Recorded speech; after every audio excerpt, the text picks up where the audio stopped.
Yo, my name is Navi Boy. Ako ay isang beatboxer mula pa 2014.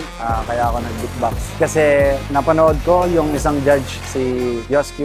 Napanood ko siya nag-perform sa Samson. Gano'n ako mag-beatbox. Simula noon, nag-aaral ako tuloy-tuloy hanggang sa bumabattle na rin ako sa mga iba-ibang liga. Siguro ang pinaka-challenging na tunog para sa akin nung nagsisimula pa lang ako is yung zipper. Kasi sobrang niya pakinggan, parang hindi siya galing sa tao pero nagagawa ng iba. So pinilit ko talagang maaral. Siguro isang linggo ako nag-practice ng puro zipper lang ako ng beat. Yeah.